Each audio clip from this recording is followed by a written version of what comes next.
Good. Camera begins. Do not disturb mode. Style is bricolage. So this is a reading from a famous book called Subculture, The Meaning of Style, from Dick Hebdige, who was affiliated with the Birmingham Center for Contemporary Culture Studies in the 70s. And you will notice many, many examples in Subculture, The Meaning of Style, and in this chapter of what different subcultures do. You will notice that most of those subcultures are primarily masculine subcultures. Hebdige uses a lot of masculine examples, and we will find that critiqued and criticized in the coming readings in the courses. So you can compare in your mind how much of what Hebdige is saying applies to subcultures of today, and what is Hebdige missing when he is thinking about these groups of men that he finds it easier to observe. Nevertheless, he has many quite interesting examples that he brings up. A group called the Mods, a group called the Teddy Boys, various examples from punk cultures. They're quite funny in how these subcultures use symbols, so we will think about that and talk about that as we go forward. Our objectives for today, I've given 5 of them. First, we'll define bricolage. You must know what bricolage is. You must be able to work fluently with this concept, apply this concept in your thinking. It has many synonyms, but bricolage is the anthropological, sociological term that we tend to find. We will consider how mainstream things feel natural. So this idea of the natural hegemonic mainstream. We will do our best to understand how cultures and subcultures use objects symbolically in ways that change and sometimes invert their meanings. So subcultures borrow objects, change the meanings of those objects. Hebdige, for example, brings up all sorts of things that punks use as jewelry, like toilet chains worn around the neck as jewelry, or safety pins used as like earrings and things like that. Just put a safety pin through your ear is a classic punk thing to do. Tampons attached to clothing, a punk thing to do. Understand upcycling, or the cycle of recuperation. So cultures borrow from each other, but some of those cultures have a lot more money than others. So commercial cultures are forever taking things from punk cultures. Every time you try to make something non-commercial, there's somebody out there who's found a way to make it commercial. And we will begin to critique the ideas of mainstream and subculture. There are some problems with these terms. What counts as a mainstream? What counts as a subculture? We should be aware of those problems as we use the words. The words remain useful, but the problems with them also persist. Let us begin. So a quote from Hebdige. He does a classic thing that you find in cultural studies here, which is that he borrows from literature studies, and he uses concepts from literature studies to analyze things that he observes around him. That kind of means something for what you can do in this course. You can take things that you learn from your English classes about how you read a text, and then you can try and read groups of people as though they were texts. That's sort of what cultural studies does in the tradition that Hebdige is working with. So Roland Barthes is a literature scholar. He worked with texts mainly, but he had a lot of influence on sociologists because the concepts that he developed from those texts and some of the methods that he had for reading are similar to what we can use to interpret people. So Hebdige says, Roland Barthes, the French literature scholar, contrasts the intentional advertising image with the apparently innocent news photograph. Both are complex articulations of specific codes and practices, but the news photo appears more natural and transparent than the advertisement. Obviously, this image is an advertisement. Coke advertisement. Advertisement for Coca-Cola. It's named Coke because it used to have cocaine in it. It does not have cocaine in it anymore, but once upon a time, Coke had cocaine in it. For extra fun, take more than one. So drink lots of Coca-Cola. Okay. So we understand that this image is trying to manipulate us, right? We can see the image seems to want us to buy and drink Coca-Cola. It's like the image has this desire for us. We recognize that. Whereas, when we think about news photographs, we attribute those photographs a more mundane, everyday quality. We see a news photograph of a politician talking. We see that photograph in CBC News, CTV News, or something like that. That photograph seems more natural, as though it comes from simply what happened, and the photographer is not trying to manipulate us into doing something in particular. But Bart is suspicious of this quality. He thinks that in some register, on some level, every photograph is like the advertisement. Every photograph has symbolic values that pull our behavior in one or another direction and that cue a network of meanings in our minds. The difference is rather that we don't always recognize when a photograph is pulling us in a particular direction. But if even these photographs that seem natural can be manipulating us and symbolizing things to us that we might not even be aware of, then even these photographs can be reused in a variety of ways with new meanings. Part of what subcultures are going to do is denaturalize things from one purpose and repurpose them for a new and attention-grabbing purpose, like with these cosplayers here. So these people are doing something called cosplay. They are dressing up in costumes, costume play. They are dressing up as movie characters. And as you can see, there's a distinct, heightened difference in what they're doing versus ordinary life. Most people do not go about their everyday life dressed like this. I do know a couple of people who do go about their everyday life dressed like this, but those people are quite unusual and they want to draw lots of attention to themselves.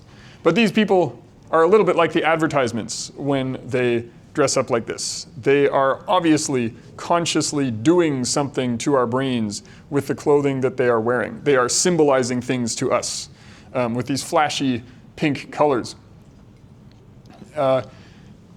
So Hebdige says, when he speaks of subcultures and their uses of symbolism, Hebdige says that the cultures with which we have been dealing share a common feature apart from the fact that they are all predominantly working class.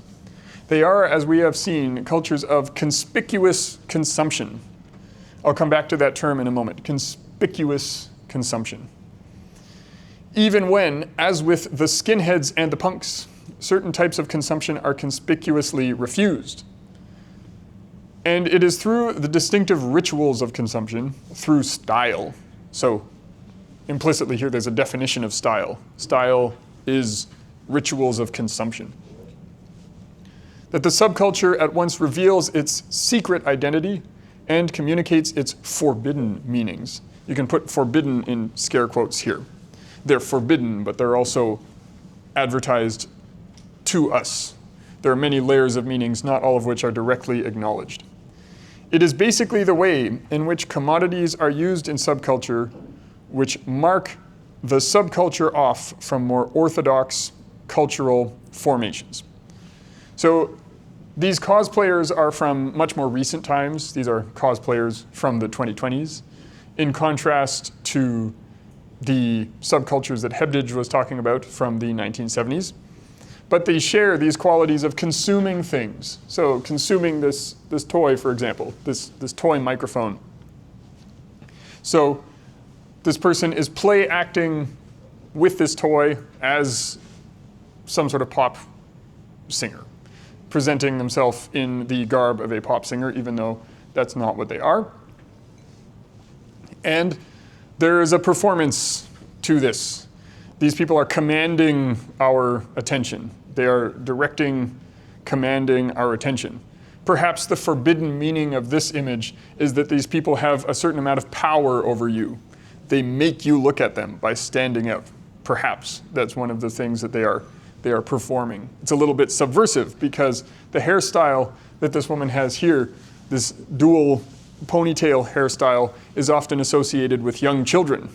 So perhaps when you look at these people, this is a little bit like having a young child giving you orders, maybe. That's a little bit of the experience that these people are conjuring. It's confusing, it's weird, it's uncomfortable. Why do these people purport to have this power?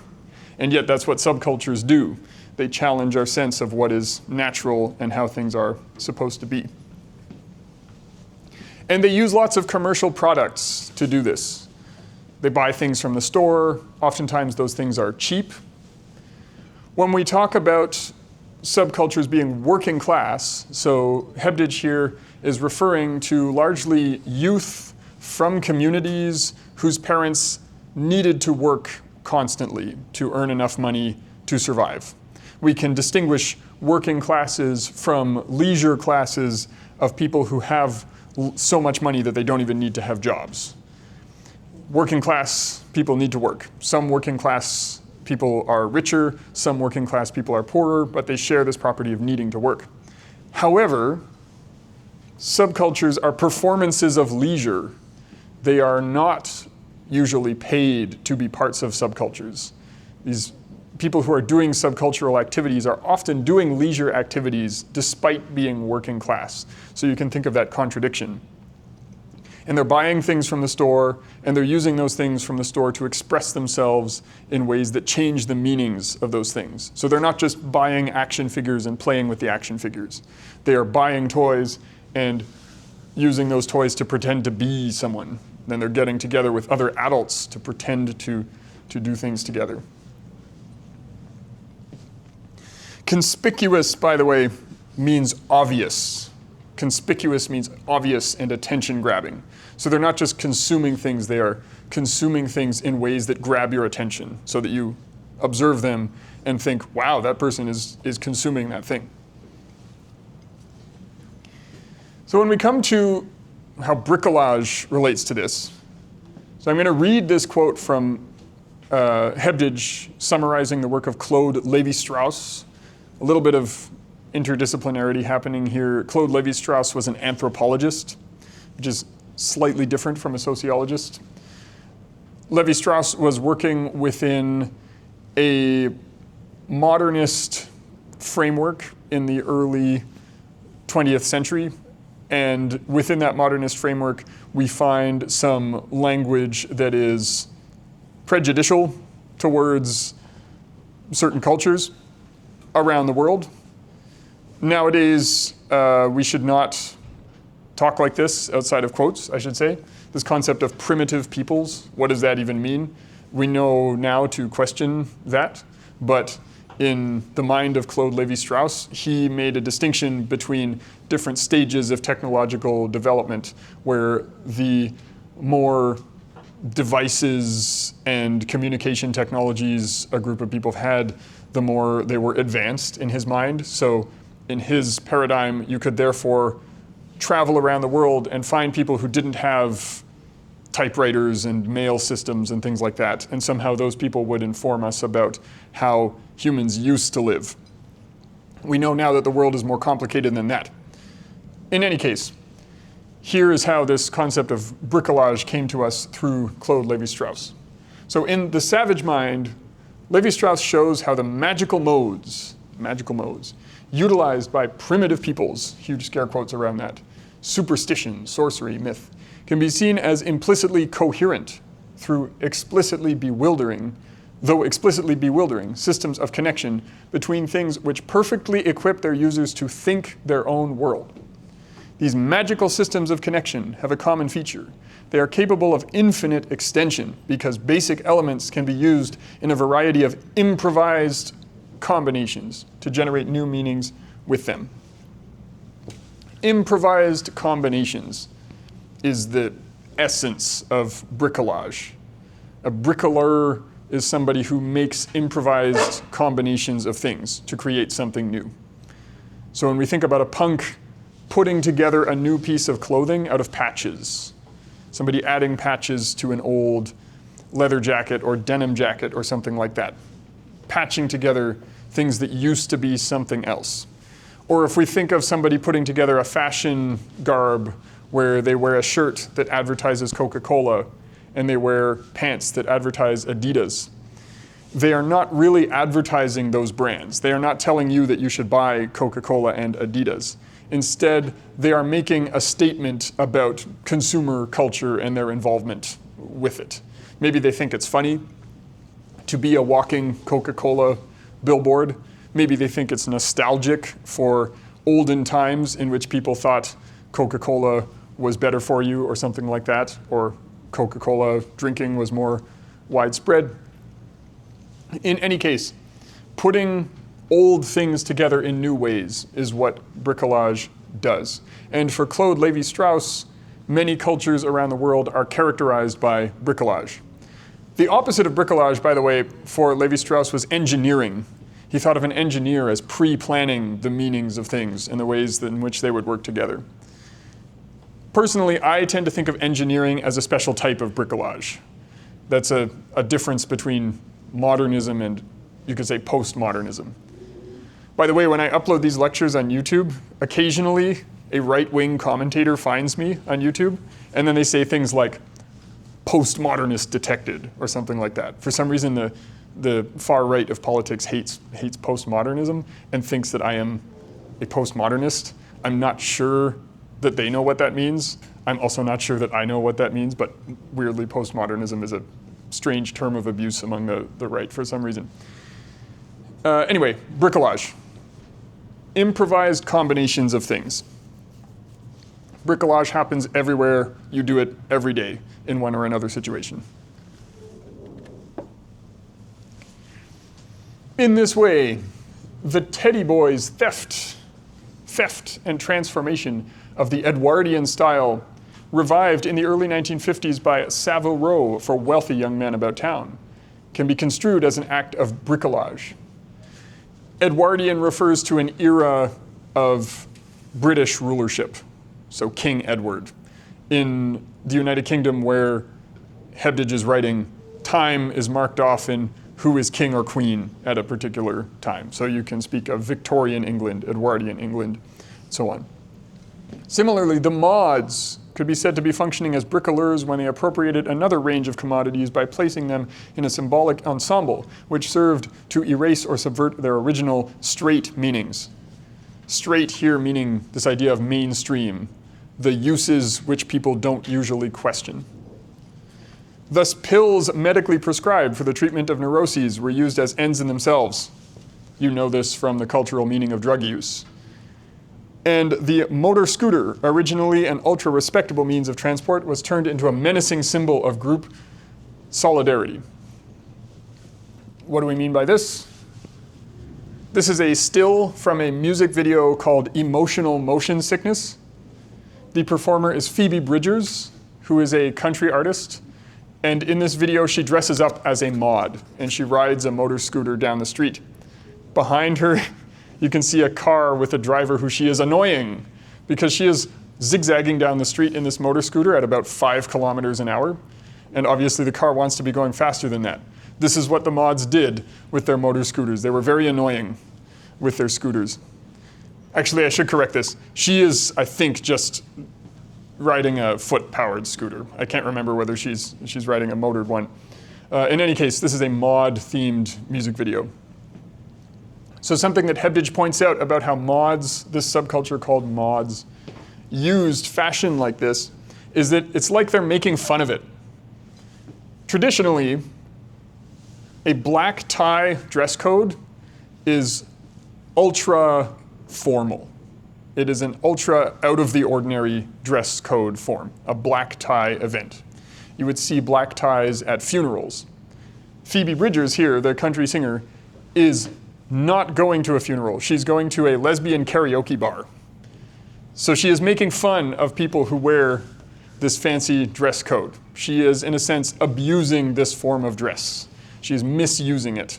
It's a type of appropriation that's designed to make a statement. It makes us a little bit uncomfortable. It draws attention to her, and it also gives her a type of power because now she's able to redefine how this piece of clothing is used.